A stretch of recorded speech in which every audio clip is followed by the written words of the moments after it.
ఆదికాండం 41వ అధ్యాయం 46 వచనం. 46వ వచనం. యోసేపు బయలుదేరి ఐగుప్తు దేశమందంతటా సంచరించాను. యోసేపు ఐగుప్తు రాజు అయిన ఫరో ఎదురు నిలిచినప్పుడు 30 సంవత్సరములు వాడై ఉండెను. అప్పుడు యోసేపు ఫరో ఎదుటి నుండి వెళ్ళి ఐగుప్తు దేశం అంతటా సంచారం చేశాను. ఆహార నిల్వలు, గోడౌన్స్ నిర్మాణాలు కానివ్వండి,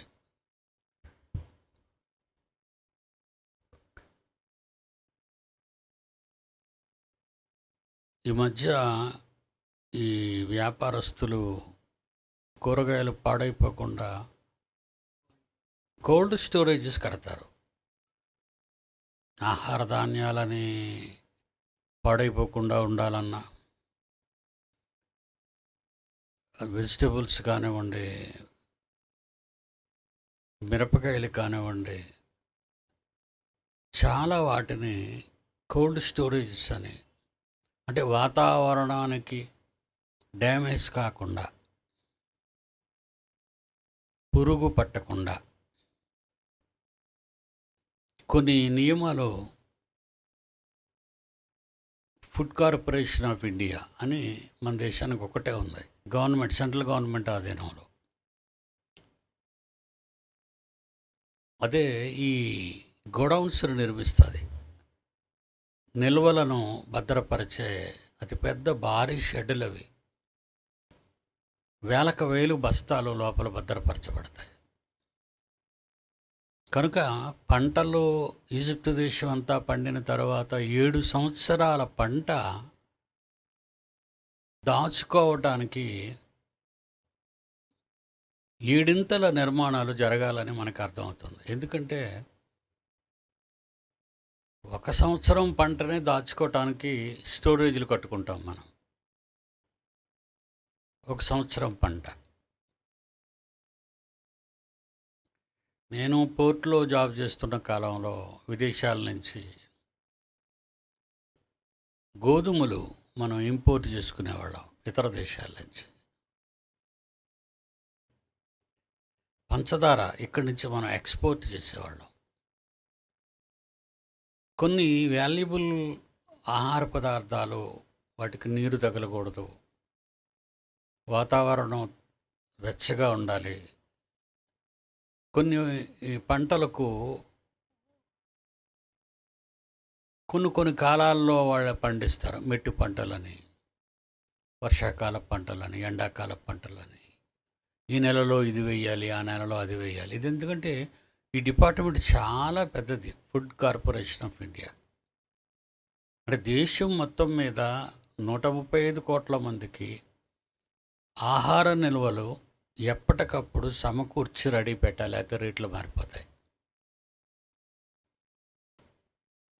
ఈ కరోనా కాలంలో ఈ ఆహార పదార్థాల మీద కానీ, కాయగూరలు, వెజిటబుల్స్ మీద కానివ్వండి, పప్పు దినుసుల మీద వ్యాపారస్తులు రేట్లు పెంచుతారు. పైగా ఇంకొక తప్పు కూడా వ్యాపారస్తులు చేస్తూ ఉంటారు. పండించిన రైతు తన పంట ఇతర జిల్లాలకు, ఇతర రాష్ట్రాలకు వెళ్లకుండా, అలా వెళితే తనకు గిట్టుబాటు ధర రాదని 10 టన్నులు, 15 టన్నులు టమాటో కానివ్వండి, మిరప కానివ్వండి, తగలబెట్టేటాలు, పొలాల్లో పారేయటాలు చేస్తుంటారు. అంటే మార్కెట్లో రేటు పడిపోద్దని. కనుక ఈ ఆహార నిల్వల విషయంలో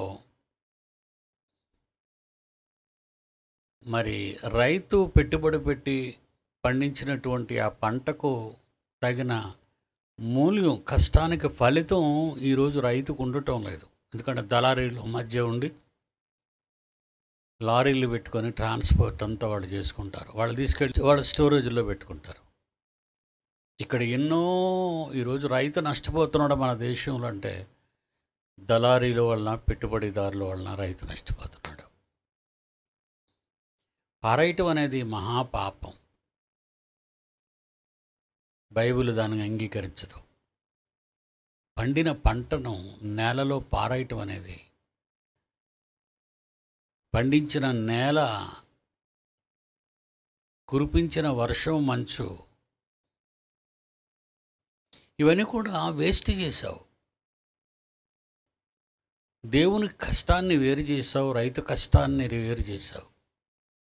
కనుక దేవుడు ఒప్పుకోడు. ఎంత ఆహారం పండినా దాన్ని నిల్వ చేసుకోవాలి. రేట్ల కోసమని పారేయటాలు అనేది జరగకూడదు. అమెరికా కానీ, కెనడా కానీ, కొన్ని దేశాలు ఉన్నాయండి ప్రపంచంలో, విస్తారమైన గోధుమ పంట పండుతుంది వాళ్ళకి. ఎందుకే కోల్డ్ కంట్రీస్. ఆ విస్తారమైన పంటలను వాళ్ళు ఇతర దేశాలకి ఎక్స్పోర్ట్ చేయాలి. ఆ తీసుకొచ్చే షిప్పులు కానివ్వండి, 2 లక్షల టన్నులు వాడలు కూడా ఉన్నాయి. నేను మానేసేటప్పటికి 2 లక్షల టన్నులు లోడ్ తీసుకొచ్చే పెద్ద పెద్ద షిప్పులు అవి.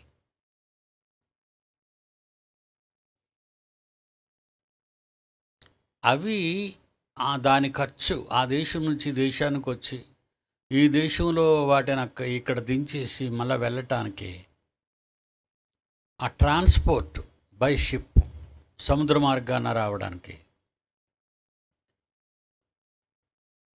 ఆ రేటుకి మన దేశం కొనుక్కోగలిగి ఉండాలి.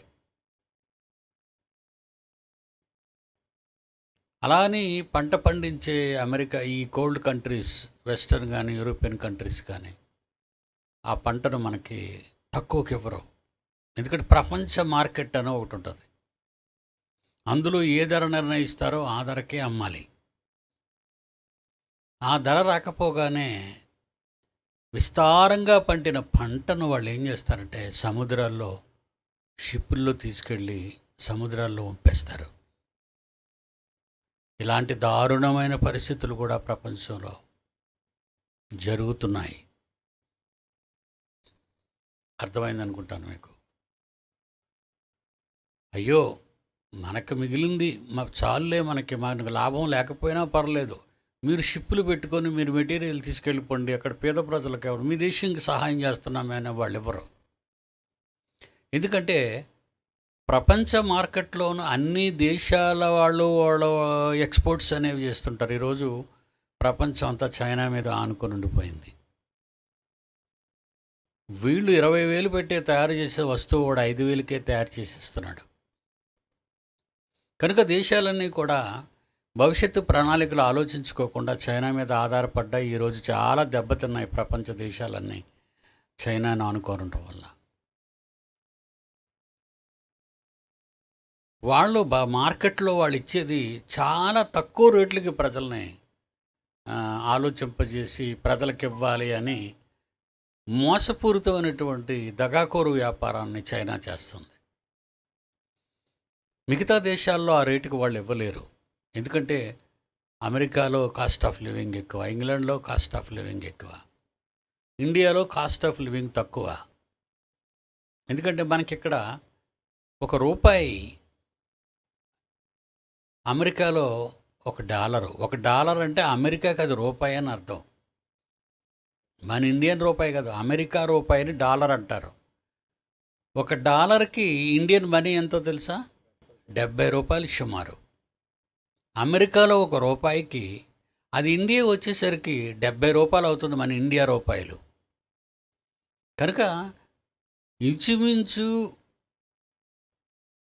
ప్రపంచ దేశాల్లో, అన్ని దేశాల్లో ఇంచుమించు ఎక్కువ మెజారిటీ కంట్రీస్లో వాళ్ళంతా బాగా డబ్బున్న వాళ్ళు, ఎక్కువ ఖర్చులు వాళ్ళకి, ఎక్కువ జీతాలు వాళ్ళకి. ఇండియాలో చూడండి, ఒకప్పుడు ఇంచుమించు 1980, 1978, 79, 80లో కువైట్లో ఉద్యోగం చేయడానికి వెళ్ళేవారు. అది కువైట్ని డెవలప్ చేయడానికి ఆ రోజుల్లో వాళ్ళు ఇండియా నుంచి కూడా మన పని వాళ్ళని తీసుకుని వెళ్ళేవారు. ఆ రోజు వాళ్ళ జీతాలు 50,000 వరకు ఉండేదంటే 50,000 ఇచ్చారంటే ఈరోజు అది దగ్గర దగ్గర 2,00,000 రూపాయలని అర్థం. కనుక ఎక్కువ మంది కువైట్ దేశానికి వెళ్ళిపోయారు. అలాగే ఎమిరేట్స్ ఉంది, అదొక ఉదాహరణ. అది ఇంచుమించు 17, 18, 20 రూపాయల వరకు ఉంటుంది. మరి ఇండియాకు ఆ ధరం అనేది మనం తెచ్చుకుంటే ఇండియాలో 20 రూపాయలు. అది 20 రూపాయల దానికి ₹1 ఇది యునైటెడ్ అరబ్ ఎమిరేట్స్లో. కనుక ప్రియులారా, కాస్ట్ ఆఫ్ లివింగ్ బట్టి ఆ కంట్రీ ఉన్న దానికి ఉన్న గొప్పతనం మీద ప్రతి వస్తువు అక్కడ ఖరీదైనవిగానే ఉంటాయి. అలాగే వ్యాపార రంగంలో వ్యాపారం అనేది మాయ. ఈ మాయలో ఈ పోటీని తట్టుకొని నిలబడగలిగిన అగ్రరాజ్య స్థానంలో ఈరోజు వచ్చింది చైనా అంటే ఆ మోసంలోనే. ఇలాంటివి జరగకుండా ఉండాలి అంటే యోసేపు నిజంగా 30 ఇయర్స్కే, ఆయన వయసు 30 ఏళ్లకే 7 సంవత్సరాల విస్తారమైన పంటను ముందు భద్రపరిచే గదులు కట్టాలి. గదులు అంటే చిన్న చిన్న గదులు కాదు, గోడౌన్స్. సుమారు వేలు బస్తాలు పేర్చబడితే అందులో తడి కానీ గాలి కానీ ఏది లోపలికి వెళ్ళకూడదు, భద్రపరచాలి. కనుక ఈజిప్ట్ దేశం అంతా తిరగాలి. అంతేగాని సరదాగా తిరుగుతున్నాడు ఈజిప్ట్ దేశం అనుకోకండి. ఫరో రాజు, నువ్వు వెళ్ళు, ఈజిప్ట్ మన దేశంలో ఖాళీ స్థలాలు, పంట భూములు, పండే పంట, సంవత్సరానికి ఎంత పంట పండుతుందో మనకి, అలా 7 సంవత్సరాల పంటను 7 సంవత్సరాలు దాయాలి. ఎక్కువ బస్తాలు బియ్యం నేను రప్పించేసుకున్న పురుగు పడుతుంది. అది ఎక్కువ కారం కొనేసుకున్న పురుగు పడుతుంటుంది. అది పురుగు పడుతుందండి. ఎక్కువ నిల్వ ఉండటం వల్ల పురుగు పుడుతుంటుంది. గోధుమలు కానివ్వండి, బియ్యం కానివ్వండి, మిరప కానివ్వండి, పప్పులు కానివ్వండి, మనం తినే ఆహార పదార్థాలు పురుగు పడుతుంది. పురుగు పట్టకుండా ఉండాలి అంటే దానికి మందులు కొట్టాలి. పురుగులు పట్టని, పురుగు చనిపోవాలి. ఆ బియ్యం బస్తాల దగ్గరికి, ఆ గోధుమల బస్తాల దగ్గరికి, వాటి దగ్గరికి వెళ్ళగానే పురుగు చచ్చిపోవాలి. దోమలకు ఎలాగైతే మందు కొడతామో మన ఆహార పదార్థాలు కుళ్ళిపోకుండా, పురుగు పట్టకుండా ఉండాలి అంటే, ఇప్పుడు చెదందు చూసారండి, అది బయటకు అసలు మనకు అన్ని కిటికీలు బాగున్నట్టు ఉంటాయి, కానీ ఆ లోపల అంతా తినేస్తాయి. చెద పురుగులు అవి తినేసేయడమే. కనుక దానికి మందులు కొట్టాలి మనం. ఏదో మనకు బాగా ఉంది కదా అని కనబడి రంగు వేసిస్తే బ్రష్ నొక్కితే బ్రష్ లోపలికి వెళ్ళిపోద్ది. అంత భయంకరంగా చెదబడుతుంటుంది. కనుక వీటిని నిల్వ చేయాలి, మనం భద్రపరచాలి. బాగా మనం భద్ర చేసి పెట్టాలి. భద్రం చేయాలంటే కొత్త గోదాములు నిర్మించాలి. దాన్ని ఎలా నిర్మించాలి, ఎక్కడెక్కడ నిర్మించాలి, దేశం అంతా. మన ఉల్లిపాయ కూడా ఢిల్లీ నుంచి రావాలంటే ఎలా వస్తుంది?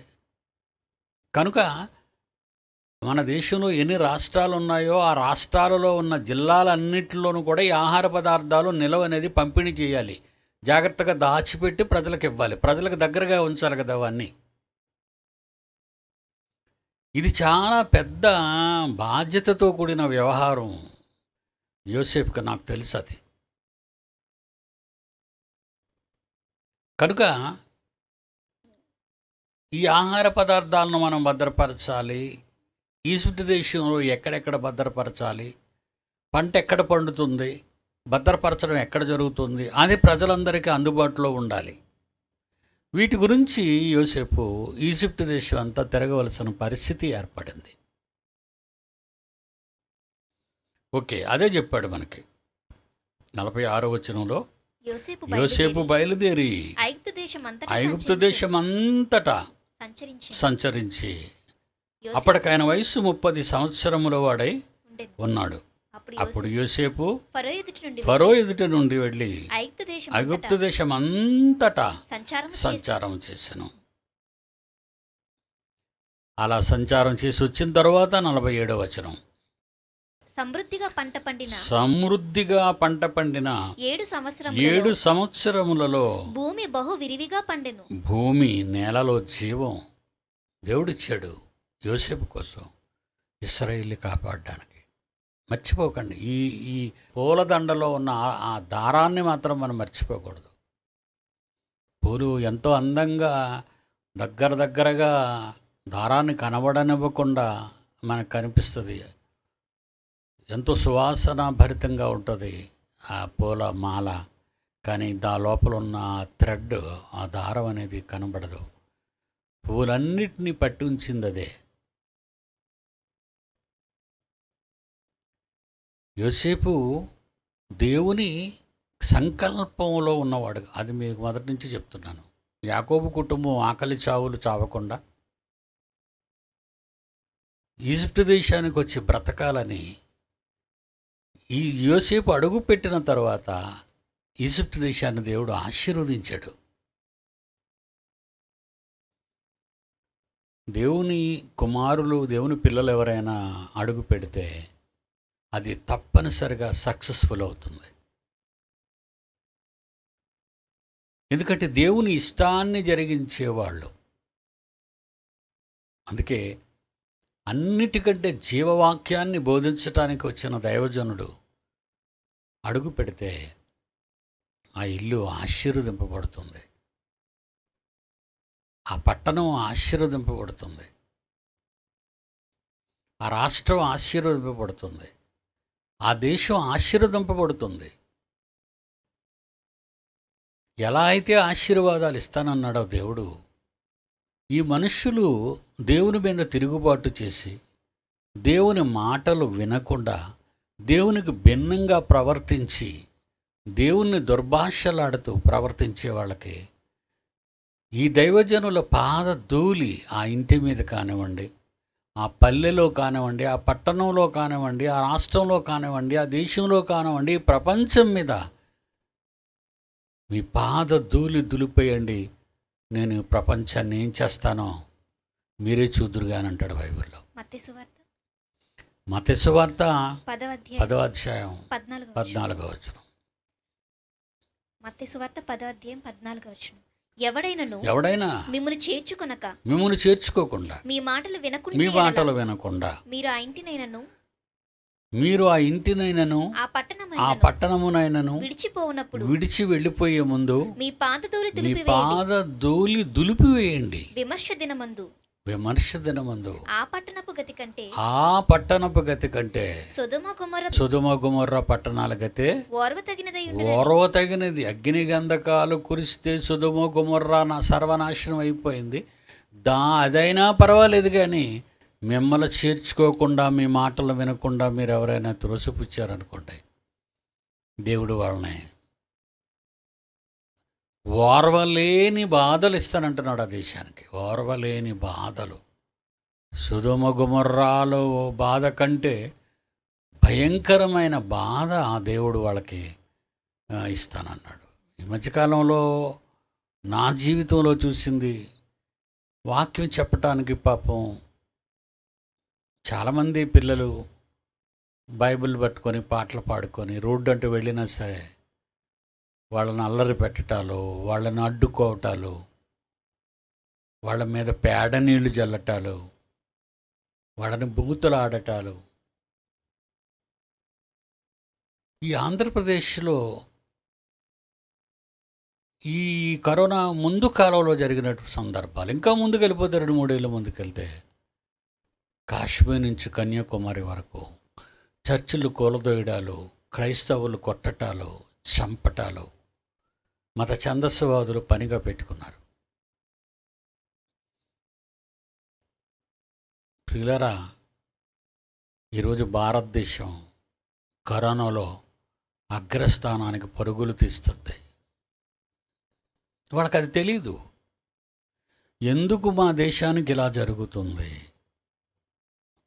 ఒక పక్క మిడతలు, ఒక పక్క భయంకరమైన తుఫానులు, ఒక పక్క భూకంపాలు, ఒక పక్క ఎండల తీవ్రత.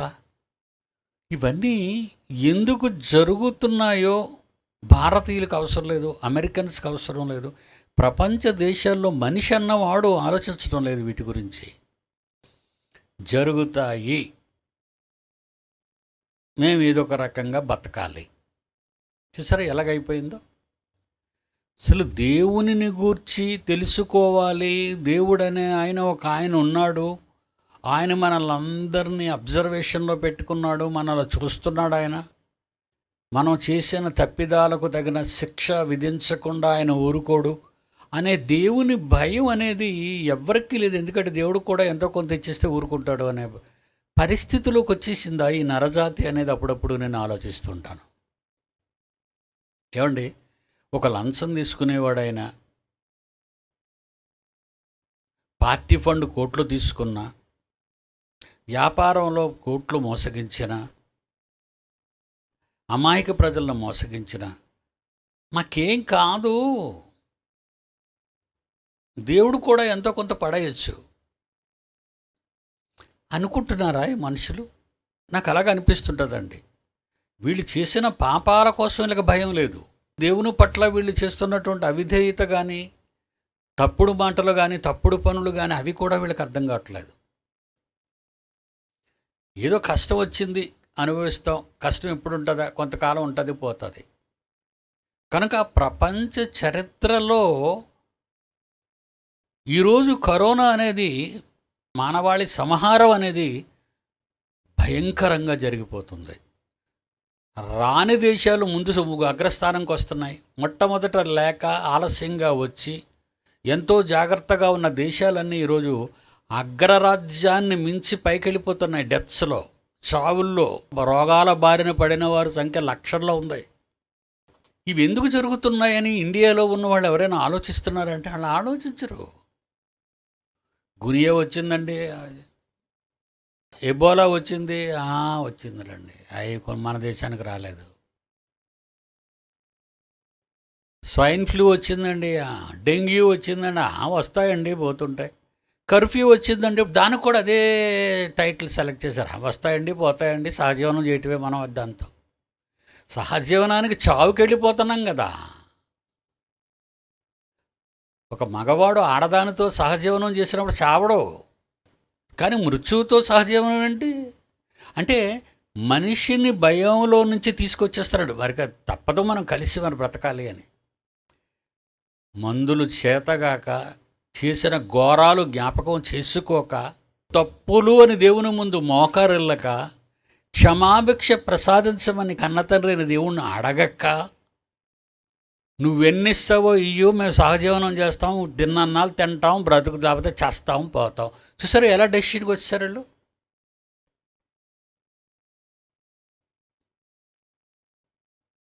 దేవుని పిల్లలారా, ఈ మానవులు అనేది, మానవ జాతి అనేది అంతానికి తొలి మెట్లు పడ్డాయి.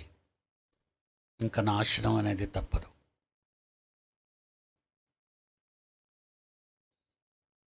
Risky life. ప్రసన్నబాబు గారు పాఠాలు చెప్తున్నప్పుడు అసలు అంతరిక్షంలోకి వెళ్ళటం మనిషికి శ్రేయస్కరం కాదు. తుఫాన్లోకి బోటేసుకొని వెళ్తే మహాసముద్రంలో చస్తావు, నో సెక్యూరిటీ, భూమి మీదే. కానీ అంతరిక్షంలోకి వెళ్తే నో సెక్యూరిటీ, రిస్క్. అది రిస్క్ అని ఎవరికి తెలుసు? ఆ రిస్క్ను నియంత్రించి, రిస్క్ను బేస్ చేసుకొని మనం దానికి పైన మరొక అడుగు వేద్దాం అనుకొని సెల్ఫ్ రిస్క్ తీసుకొని విడిపోతున్నారు. ఏమండి, భూమి మీద ఆకర్షణలో ఎగిరే విమానం కూలిపోతేనే ఒక్కడు మిగలడు. అది అందరికీ తెలుసు, నావిగేషన్ వాళ్ళకి అందరికీ తెలుసండి. కానీ ఎందుకు ఎక్కేస్తున్నారు విమానం? ఎవరిని నమ్మెక్కిస్తున్నావు నువ్వు? యంత్రాలను నమ్మెక్కుతున్నావు. ఆ యంత్రాలు మొరాయిస్తాయి. అప్పుడు నీ పరిస్థితి ఏంటి? దేవుని కాపుదల, దేవుని రక్షణ వ్యవస్థ నీ వెంట ఉండాలి. ఉండాలి అంటే దేవునికి నువ్వు లోబడాలి. దేవునికి లోబడాలంటే ఉన్నతమైన క్యారెక్టర్ కలిగి ఉండాలి. నువ్వు దేవుని క్యారెక్టర్ నీకు ఉండాలి. ఏది మంచిదో ఏది చెడ్డదో కూడా నువ్వు ఆలోచించాలి.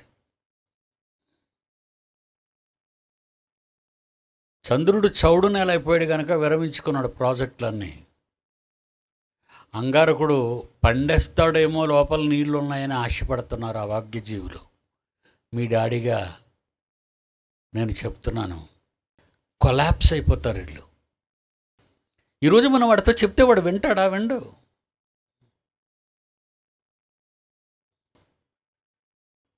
అనకూడదు కానీ 2 నెలలు 3 నెలలు ఇంట్లో లాక్డౌన్ అయితేనే ఇళ్లల్లో ఉండలేని, ఊరి మీద తిరిగి అలవాటు పడిన ప్రజలు బాగా వినాలి ఇది. 2 నెలలు 3 నెలలు లాక్డౌన్లోనే ఇంటిలో ఉండడానికి, గది దాటి బయటకు రావద్దని ప్రభుత్వం ఉత్తర్వులు ఇచ్చిన, ఉండలేక చావైనా రేవైనా పర్వాలేదని బయటకు వచ్చి తిరుగుతున్నారు జనం విపరీతంగా.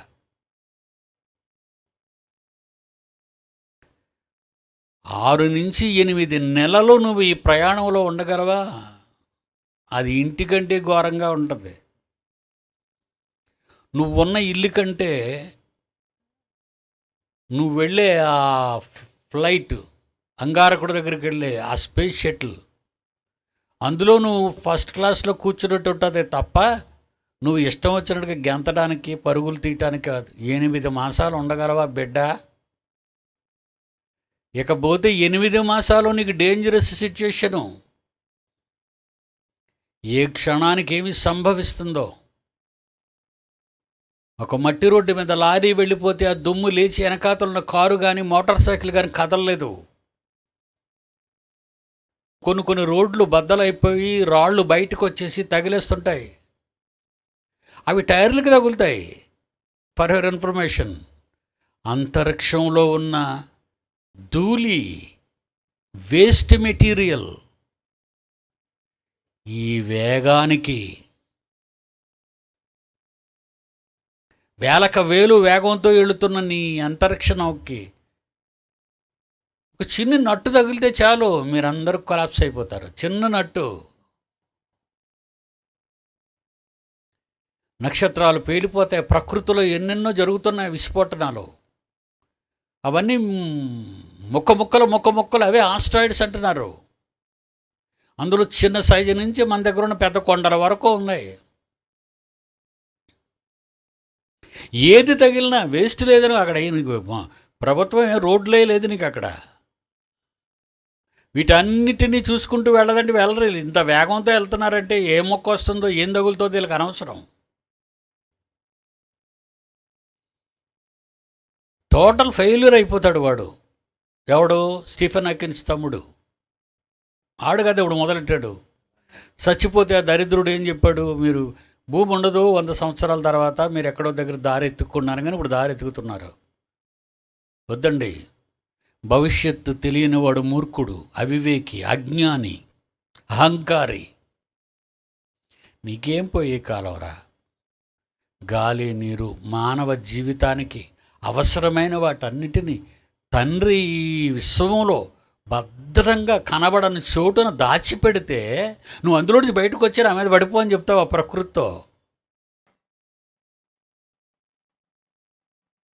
భవిష్యత్తు ప్రణాళిక, యోసేపు భవిష్యత్తు ప్రణాళిక అది.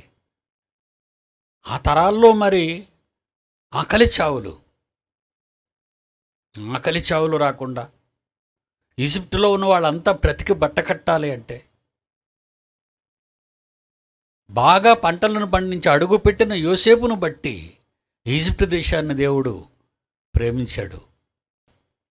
దేశమంతా తిరిగాడు, సంచారం చేస్తున్నాడు యోసేపు. ఎందుకంటే దేవుని యొక్క సంకల్పంలో దవ్వే ప్రపంచానికి కనబడని ఆ దారి, ఆ తాడు, పూలలో ఉన్న తాడు కనిపించదు, పువ్వులే కనబడతాయి, సువాసనే మన ముక్కుకు తగులుతుంటుంది. అలాగే దేవుని అనంత సంకల్పం ప్రపంచ క్రైస్తవులకు తెలీదు. సంకల్పం అంటేనే తెలియదు వాళ్ళకి, ఈ మత శాఖల వాళ్ళకి. ఎందుకంటే Bible open city India international నా పిల్లలు విఘ్నులు కావాలి. ప్రపంచానికి దిక్కు బైబిల్ ఓపెన్ సిటీ. 2-3 తరాల తర్వాత నా పిల్లలు 2-3 తరాల తర్వాత ప్రపంచంలో ఎవడైనా బైబిల్ ఓపెన్ సీటు కోసం క్యూలో నిలబడాలి. ఎందుకంటే సకల శాస్త్రాలను మించిన మహాపాండిత్యం చెప్పబడుతుంది బైబిల్ ఓపెన్ సిటీ ఇండియా ఇంటర్నేషనల్లో. ఎందరు ఆడిపోసుకున్నా అండి, ఎందరు ఆఫ్ నాలెడ్జీ పీపుల్ నోటుకొచ్చినా మాట్లాడినా దేవుని సంకల్పాన్ని నెరవేర్చే ఏకైక ఒక చక్కటి ఆపర్చునిటీ భారతదేశంలో దేవుడు మనకిచ్చాడు. బైబిల్ని బైబిల్గా చదువుతున్నారా? నేను ప్రారంభ కాలంలో మొదలుపెట్టేటప్పుడు శాస్త్రం గురించి సైన్స్ మాట్లాడేటప్పుడు ఇదేంటండి బాబు, ఈయన బైబిల్ చెప్పకుండా సైన్స్ చెప్తాడేంటి? చూసారా? అంటే అర్థం కాని అమాయక జాతం. చూసారా? కొండ జాతలు అంటావు. చూసా, కొండల్లోకి వెళ్ళగానే వాళ్ళకి ఏముండవు, గోచి ఉంటుంది అంతే. అలా ప్రవర్తించారండి 50 years బ్యాక్. దేవుని యొక్క మహాజ్ఞానం, సకల శాస్త్రాలను అధిగమించిన బైబిల్ అన్నప్పుడు ప్రతి నాస్తికుడు పైకి లేచిపోయాడు, ప్రతి హేతువాది పైకి లేచిపోయాడు, ప్రతి పాస్టర్ పైకి లేచిపోయాడు. ఈయనకి దెయ్యం పట్టిందండి అన్నాడు.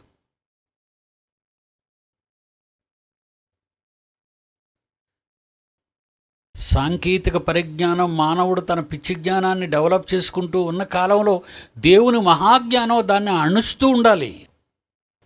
Science science science science science science. Corona ఒకటే పుట్టింది, కొన్ని వందల అవతారాలు ఎత్తింది. మళ్ళా దేశానికి ఒక రకం, మళ్ళా రాష్ట్రానికి ఒక రకం, జిల్లా రకాలు అయిపోతాయి, పల్లెల రకాలు అయిపోతాయి. ఇక ఎవడండి కనిపెడతాడు మందు?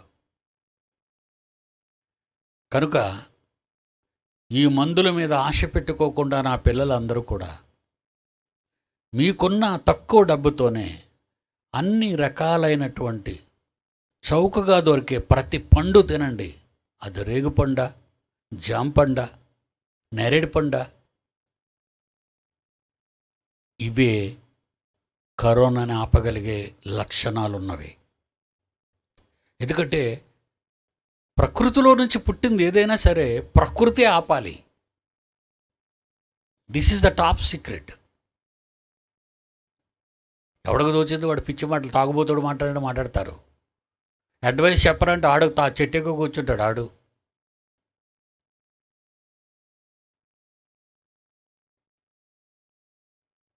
భూమి మీద వాయువులు కలుసుకుంటాయి. వాయువులు కలుసుకున్న సుడిగుండంగా మారుతుంది, తుఫానుగా మారిపోతుంది. అది తీర ప్రాంతానికి చేరుతుంది. అది మరి అలాంటి ఆ వేగాన్ని ఆపాలంటే దానికి బ్రేకులు ఎవరేయాలి? ప్రకృతిలో ఉన్న కొండలు. అంత వేగాన్ని ఆపాలంటే, ఆ గాలి వేగాన్ని ఆపాలంటే 180 కిలోమీటర్ల వేగంతో వస్తున్నా వాటిని ఆపాలి. ఆ తుఫాన్లు ఆపాలంటే ఈ కొండలే ఆపుతాయి. ప్రకృతిని నియంత్రిస్తుంది, ప్రకృతిని ప్రకృతి ఎదుర్కొంటుంది. కనుక కరోనాతో బాధపడే నా పిల్లలందరి కోసం చెప్తున్నాను. ఇది లోకం గురించి నేను చెప్పడం లేదు, వాళ్ళు చెప్పినా వినరు. మీకు దొరికిన అల్లర చిల్లర చిరుతిళ్ళు కొన్ని చెప్పండి. కురుకురే, గొరగొర, బరబర, ఇవి తింటే మీకు పోవు. ప్రతి పండు ప్రకృతిలో పుట్టింది. అది నేరేడు పండ, అది జాంపండ, అది రేగుపండ, బొప్పాయ, మీకు చవకగా దొరికేవి. ఏ పళ్ళు చవకగా దొరికితే 4 పైసలుంటే ఆ పళ్ళు కొనుక్కొని మీరు తినండి. చికెన్ రోస్ట్ తింటాను, చికెన్ జాయింట్ తింటాను. నీ జాయింట్లన్నీ ఊడిపోతాయి, నీ ప్రాణమే పోద్ది. ఈ కాలం కష్టకాలం, క్రైస్తవులకు శ్రమల కాలం. మనం బ్రతకాలి సమాజం కోసం. సమాజంలో వాళ్ళు బతికితే ఏంటి, బ్రతకపోతే ఏంటి? వాళ్ళు దేవునికి పనికిరారు, సమాజానికి పనికిరారు, ఎదురుగా కనిపిస్తున్న మనిషికి పనికిరారు. వీళ్ళు సృష్టించిన దేవునికి పనికిరారు వాళ్ళు. వాళ్ళు చచ్చినా ఒకటే, బ్రతికినా ఒకటే. వాళ్ళ గురించి మన ఆలోచన వద్దు. మీరు బ్రతకాలి, నా పిల్లలు బ్రతకాలి. ఎందుకంటే ఈ జ్ఞానం నా తరవ నుండి యేసు వచ్చినంత వరకు ప్రపంచం మీద అధిష్టానమై కూర్చోవాలది. ప్రపంచ జ్ఞాన సింహాసనం మీద దేవుని వాక్యం కూర్చోవాలి. నా పిల్లలు ఉండాలి అక్కడ.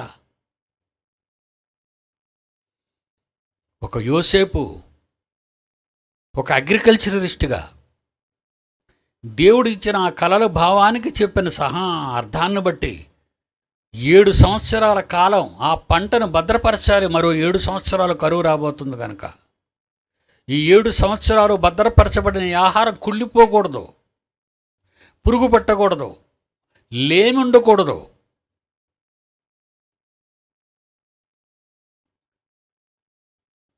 ఫరో అనుమతి ఇచ్చాడు, నాయన దేశ సంచారం చేసిరా, ఎక్కడెక్కడ ఖాళీ స్థలాలు ఉన్నాయన్నీ అమ్మేసుకుందాం అనుకున్నది. ఈ మధ్య గవర్నమెంట్ ఎలా తయారైంది చూడండి. గతంలో పాలించిన పాలకులు, స్వాతంత్రం వచ్చిన తర్వాత మన పాలకులు అందరూ కూడా బాగా ఎక్కడ పడితే అక్కడ పావలాకి బేడకి ఇచ్చేసారండి ఎకరాల స్థలాలు. భీమిలిలో ఈ సముద్ర పొడ్డు నుండి భీమిలికి వెళ్ళినంత వరకు కుడి చేతి పక్క సముద్రం, బంగాళాఖాతం ఎడమ చేతి పక్క చక్కటి గుట్టల మీద పచ్చని మైదానాలతో ఉన్న నేల అదంతా నొక్కేశారండి. కొండలు కొండలు కొనేశారండి. ఫర్ యువర్ ఇన్ఫర్మేషన్, కొండలు కొండలు.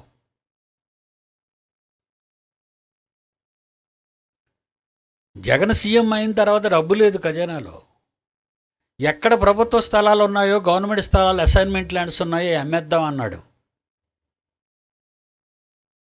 మంచి రేటు వస్తుంది, ప్రజల కొరకు ఉపయోగిద్దామని. Good idea. నిజంగా అమ్మేసి ప్రజల కొరకు పంచినైనా మంచిదే. కనుక స్వాతంత్ర్యం వచ్చిన తర్వాత ప్రతి నాయకుడు తన ఆస్తులు పెంచుకున్నాడే తప్ప తన బ్రతుకును ప్రజలతో పంచుకోలేదు. ఇప్పటికీ వాళ్ళ ఆదర్శమూర్తులు, స్వాతంత్ర సమరయోధులు ప్రజల కష్టాన్ని అర్థం చేసుకున్నారు. కానీ వాళ్ళ ఆలోచనలు మాత్రం అమల్లోకి రానివ్వలేదు. కుటిల రాజకీయాలు, స్వార్థపరులైన నేతలు. కానీ యోసేపు ఎప్పుడైతే అధికారానికి వచ్చాడో, ఈజిప్ట్ దేశం అంతటిని బ్రతికించాలి, నా కుటుంబాన్ని ఇక్కడికి రప్పించి నేను కాపాడుకోవాలి, దేవుని సంకల్పాన్ని నెరవేర్చాలి అని ప్రథమంగా ఆలోచించాడు. కనుక దేవుడు అతని తోడై ఉండి ఫరోకి కలలిచ్చి కల భావాన్ని యోసేపుతో చెప్పించి, పంటలు పండించండి, వాటిని భద్రపరచండి, 7 సంవత్సరాల కరువు కాలం ఏ లోటు లేకుండా హ్యాపీగా బ్రతకండి. దేవుడిచ్చిన ఆలోచనలండి యోసేపుకి అవి. దేవుడిచ్చిన ఆలోచనలు. 47వ వచనంలో, సమృద్ధిగా పంట పండిన 7 సంవత్సరములలో భూమి బహు విరివిగా పండెను. భూమి బహు విరివిగా విరివిగా పండాలి అంటే దేవుడు చేయాలి. నేలను పండించేవాడు, ప్రకృతిని నిర్మించిన వాడు, ప్రకృతికి ఏం కావాలో ఆయనకే తెలుసు. విస్తారంగా పండించాడండి నేలని. అదేమో ఎరువులు వేసే కాలం కాదు. నైట్రేట్స్, ఫాస్ఫేట్స్, యూరియా అవేమి లేవండి ఆ రోజుల్లో. దేవుడు సారాన్ని నేలకిచ్చాడు పుట్టినప్పుడే. ఈ సారాన్ని దేవుడు శుభ్రపరుస్తున్నాడు. ప్రకృతిని డిస్టర్బెన్స్ లేకుండా, న్యూసెన్స్ లేకుండా, చెత్తా చెదారం లేకుండా శుభ్రపరుస్తున్నాడు దేవుడు ప్రకృతిని. ప్రకృతిని అంతా ఏ మున్సిపాలిటీ చేయగలదండి? మన వీధులను సరిగ్గా శుభ్రం చేయట్లేదు. అలాగ ప్రకృతిని, విశ్వాంతరాళాలను శుభ్రపరుస్తూ నిమ్మళంగా విస్తారమైన ఒక సెకనుకి లక్షల కిలోమీటర్ల వేగంతో పరిగెడుతున్న ఈ అంతరిక్షంలోని నక్షత్రాల దగ్గర నుంచి భూమి వరకు ఈ సిస్టమ్ అంతా పనిచేస్తుందంటే ఒక భద్రత, ఒక కాపుదల, ఒక శ్రద్ధ ఉండాలి. తలుపు కిర్రు మంటదంటది. అప్పుడు ఏమంటాం మనం? ఒక ఆయిల్ చుక్క అయినైనా ఆ మడత బందుకీలో గడియల్లో ఒక ఆయిల్ చుక్క అయినైనా అంటాం. అప్పుడు చక్కగా సున్నితంగా వెళ్ళిపోద్ది. కనుక దేవుడు ప్రకృతిని ఏం చేస్తున్నాడు? శుభ్రపరుస్తున్నాడు. 65వ కీర్తన 9వ వచనం. 65వ కీర్తన 9వ వచనం. నీవు భూమిని దర్శించి, భూమిని దర్శిస్తున్నాడటండి ఆయన. దాన్ని తడుపుచున్నావు. దాన్ని తడుపుతున్నావు. ముందు భూమి గురించి మాట్లాడతాడేంటి? భూమి మీద తన కన్న పిల్లలు ఉన్నారు కనుక. అర్థమైందా? విశ్వంలో భూమి కనిపించదు. విశ్వంలో భూమి కనిపించదు. పాలపద్ద నక్షత్ర మండలంలో నుంచి నువ్వు చూస్తే భూమి ఎక్కడుందో తెలీదు. సూర్యుడు కూడా ఒక నక్షత్రంలా కనబడతాడు అంతే. దూరం పెరిగే కొద్దీ ఎరుపు పోయి తెలుపు వచ్చేస్తుంది. నక్షత్రాలన్నీ అలాగే మండుతున్నాయి.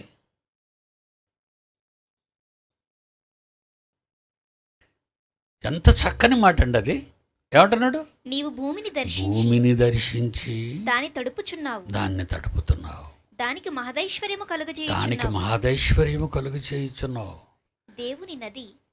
దేవుని నది నీళ్లతో నిండిపోతుంది. నీవు భూమిని అట్లు సిద్ధపరిచిన తరువాత, భూమిని అలా సిద్ధపరిచి వారికి ఆహారాన్ని పెడుతున్నావు.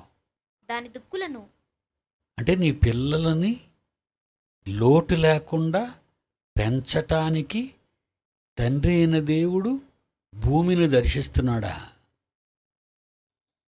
నేనండి, మన ఫ్యామిలీస్ అన్నీ ఇక్కడ ఉన్నాయి.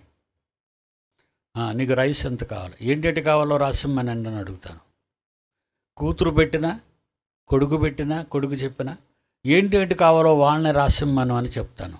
అప్పుడు అన్నీ రాస్తారు, అన్నీ రప్పిస్తాను. నా పిల్లలు బయటికి వెళ్ళకూడదు, నా పిల్లలు ఆకలి కొనకూడదు, నా పిల్లలు లోటు అంటే తెలియకూడదు. గోల్డ్ స్పూన్స్తో పెరిగి పుట్టామండి అంటారు చూసారు, అలా నా పిల్లలిద్దరిని పెంచానండి. నేను అనుభవించాను కష్టాలు, నా పిల్లలు అనుభవించకూడదు. అదే ప్రేమండి, అంతకంటే విపరీతమైన ప్రేమండి దేవునికి. భూమిని దర్శించి దానిని తడుపుచున్నావు. దానికి మహదైశ్వర్యం ఏంటి? ఆ సముద్రాలేంటి, ఆ మేఘాల వలయాలేంటి, ఆ మహాపర్వతాలేంటి, ఆ మేఘాలతో వెండితో కప్పిపెట్టినట్టు కప్పిపెడుతున్న భూమండలాన్ని, ఆ జలపాతాలేంటి, ఆ పచ్చని మైదానాలేంటి, ఆ కోట్ల కోట్ల జీవరాశులేంటి, ఆ ఎగిరే పక్షులేంటి, సముద్రంలో నీటిలో ఉన్న చేపలేంటి. కీర్తనల గ్రంథం 104:30. కీర్తనల గ్రంథము 104:30. నీ ఊపిరి విడిచిపెట్టగానే అవి సృజింపబడును. అట్లు నీవు భూతలమును నూతన పరచుచున్నావు. వర్షం పడగానే నేను అంటుంటానులేండి మా పిల్లలతో, ఎండలు బాగా మండిపోయి ధూళి బాగా రేగిపోయి ఎక్కడ చెట్టు అంతా పచ్చగా కనబడదండి, ఎర్రమట్టితో నిండిపోయి ఉంటుంది. ధూళితో పట్టేసి ఉంటాయి మన కిటికీలు ధూళి, మన కట్టలు ధూళి. బళ్ళు తిరగటం వల్ల డస్ట్ అండి. వర్షం పడగానే ఒరే దేవుడు చూడరా చక్కగా క్లీన్ చేసేసాడు, మన రోడ్లు క్లీన్ అయిపోయి మన చెట్లు పచ్చగా కనబడుతున్నాయంట. చెట్లకు స్నానం, నేలకు తడి, స్టాక్ అయిన కుళ్ళు కొట్టుకుపోవటం. ఆయన భూమిని నిదానించి సారవంతమైన నేలగా తన పిల్లల కోసం ఎంత ప్రేమ, ఎంత ప్రేమ చూపిస్తున్న దేవుణ్ణి పక్కన పడేసి, ఎంత అవిధేయుడుగా, ఎంత గర్వంగా దేవునికి ఎదురు మాట్లాడి జ్ఞాపకం కూడా ఆయన చేసుకోకుండా ఆయన విడిచిపెడుతున్నావు. ఈ వేదనతో నేను అన్నమాటేనండి, అంగారక గ్రహ ప్రయత్నం సర్వనాశనం అవుతుంది. డేట్ అది నోట్ చేసుకోండి. ఏ రోజన్నానో భవిష్యత్తులో చెప్పాలి మీరు ప్రపంచానికి. భూమిని సారవంతం చేసి, భూమి మీద ఉన్న ప్రజల కొరకు ఆలోచించక, భూమి మీద దేశాలకు భయం చెప్పి, మారణాయుధాలను నిర్వీర్యం చేసి, గొడవలు యుద్ధాలనే జోలికి వెళ్లకుండా భూమిని బాగు చేయలేనివాడు, ప్రపంచ దేశాలను బాగు చేయలేనివాడు, వీళ్ళందరిని ఎక్కడికో తీసుకెళ్ళాలి. అబ్బా ఏం బిజినెస్ చేసేవరా నువ్వు, ఏమి ఏమి వ్యాపారం మొదలెట్టావురా? ఈ అమాయకులు ఈ బకరాలన్నింటినీ ఈ స్పేస్ క్రాఫ్ట్ల మీద తీసుకెళ్ళిపోయి అంగారకుడు దించుతావా 8 నెలల తర్వాత? అప్పుడు వాళ్ళు దిగుతారా అక్కడికి వెళ్తే? ఎంతకాలం దాగుంటారో? అదంతా లాక్డౌన్. అది అంగారగ్రహం మీద లాక్డౌను. మీరు బయటికి ఇక్కడ ఊరికి చెయ్యి పట్టుకొని పార్కుల్లో చెట్టుకొని చేరబడి ముద్దులెట్టుకోవడం కాదు. ఇక్కడ ఎవరికి ఇచ్చిన కొంపలు లోపల ఉండాలి. అదిగో బయోస్పియర్ 2లో నుంచి మాడిపోయి ఎలా బయటకు వచ్చి తొండపిల్లల్లాగా అయిపోయారు వాళ్ళు. మనిషికి బుర్ర లేదండి. మనమే చెప్పాలి. ఎందుకంటే మనల్ని మహిమపరిచే రోజులు ఇవే. దేవుడు మనలను మహిమపరిచే రోజులు. 1 కొరింథీ 2:7 దేవుడట ఈ సమాజంలో 760 కోట్ల మంది దగ్గర దేవుడు మనల్ని మహిమపరుస్తానని ఒప్పించాడు. ఆయన్ని మహిమపరుస్తున్నాం కనుక మనం. కొరింథీయులకు రాసిన మొదటి పత్రిక 2:7 దేవుని జ్ఞానము మర్మమైనట్టుగా బోధించుచున్నాము. ఈ జ్ఞానము మరుగై ఉండెను. చాలా భద్రతగా ఉంచాడు ఎవరికి కనబడకుండా. ఎందుకు? జగదుత్పత్తికి ముందుగానే ఈ జ్ఞానాన్ని దేవుడు మన మహిమ నిమిత్తం మన నోట ప్రపంచం వినాలి. మన నోట ప్రపంచం వినాలి. ఊరే మీరు ఎర్రోళ్ళరా అన్నానా?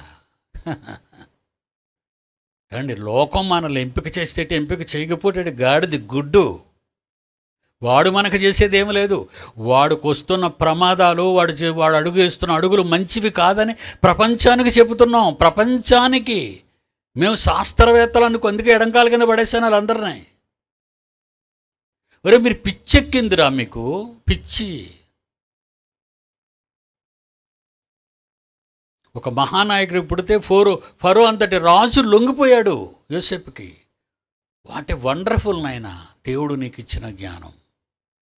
నా కలల భావం, ఓకే ఓకే ఓకే ఓకే ఈ దేశాన్ని నీకు అప్పగిస్తున్నాను, నా ప్రజలు నీకు అప్పగిస్తున్నాను. నీ ముందు ఎవరో కాళ్ళు చెయ్యి ఎత్తడానికి వీల్లేదు. పేరుకే నేను రాజుని, పాలన నీది. యోసేపును మహిమపరిచాడు. ఈజిప్ట్ దేశం అంతా సంచరించడానికి బయలుదేరాడు. ఐగుప్తు దేశమంతున్న 7 సంవత్సరములు ఆహారమంతయు అతడు సమకూర్చి ఆయా పట్టణాలలో అందుకే దర్శించడానికి వెళ్ళాడు. ఏ పట్టణంలో ఎంత స్టాకు దాయాలి, అక్కడున్న జనరేషన్స్ అంతా, అక్కడ జీవిస్తున్న ప్రజలు ఎంతమంది, వాళ్ళకి ఎంత ఆహారం పడుతుంది, నెలకు ఎంత పడుతుంది, సంవత్సరానికి ఎంత పడుతుంది, 7 సంవత్సరాలకు ఎంత పడుతుంది. అదండి పాలన అంటే. నిష్పక్షపాత పాలన. దేవుని పిల్లల పాలన అలాగే ఉంటుందండి. దోపిడీ కాదండి, దోపిడీ కాదు. పంట ఎక్కువ పండగానే సముద్రంలో గోధుమలు పారేయటం కాదు. టమాటీలు ఎక్కువ పండగానే ఆ కర్నూలు ఆ సైడ్ కడప సైడ్ మనం చూస్తే పొలాల్లో వంపేస్తారు లారీలు. దేవుడిచ్చిన పంటను నేలపాలు చేస్తున్నావా? అయితే నీకు తిండి ఉండదురా, నీకు తిండి ఉండదు.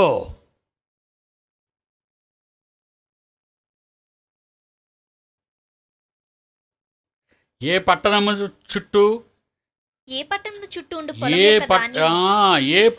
చుట్టూ నుండి పొలము యొక్క ధాన్యము ఆ పట్టణమందే నిలువ చేసెను. చూసారా?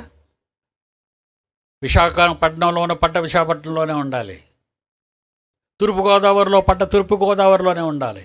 శ్రీకాకుళం పంట శ్రీకాకుళంలోనే ఉండాలి. ఏమండి మంచి ఖరీదైన బియ్యం కదండి, పెద్ద రేటుకి అమ్మేసుకుందామండి. బొంబాయి పంపించేయకు, ఎమిరేట్స్కి పంపించేయకు.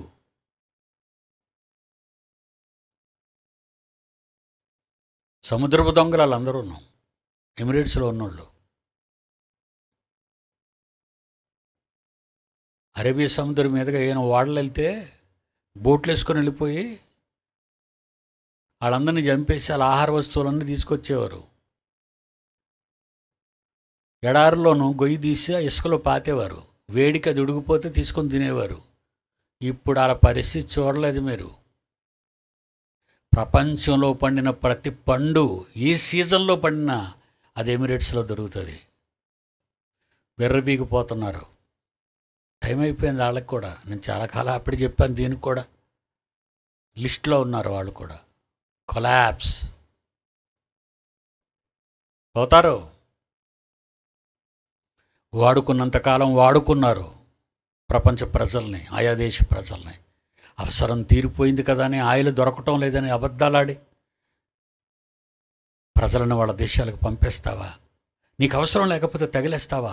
నీ అవసరానికి అనుగుణంగా వాడుకుంటావా? ఆడవాళ్ళని వాడుకుంటావా? పిచ్చి పట్టిందిరా నీకు. ఎప్పుడో చెప్పాను ఎమిరేట్స్కి వార్నింగ్. ఈ గల్ఫ్ దేశాలన్నిటికీ భయంకరమైన ముప్పు తప్పదు. గత 3 ఏళ్లగా వాళ్ళ మీదకి వస్తున్న వర్షాలు కానీ ఉప్పెన్లు కానీ మీకు తెలుసు. ఎలాంటి ఇసుక తుఫాన్లు వచ్చాయో మీ కళ్ళతో మీరు చూశారు, న్యూస్లో వచ్చారు. వాళ్ళందరికీ నేను ఇచ్చిన టైటిల్ ఏంటో తెలుసా? ఇసుక మీద ఇల్లు కట్టుకున్న బుద్ధిహీనులు.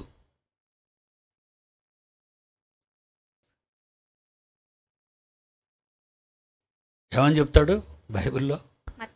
మత్తయి సువార్త 7వ అధ్యాయం 25వ వచనం. మరియు నా మాటలు విని వాటి చొప్పున చేయని ప్రతివాడు ఇసుక మీద ఇల్లు కట్టుకొనిన బుద్ధిహీనుని పోలిగినది. వాడు బుద్ధిహీనులండి. గల్ఫ్లో ఉన్నవారు డబ్బున్నోళ్ళు కానీ బుద్ధున్నోళ్ళు కాదు. గర్వాంధులు, పాపాత్ములు, దుష్టులు, క్రూరులు, దేవుని పిల్లలను చిత్రహింసలకు గురి చేస్తున్నారు.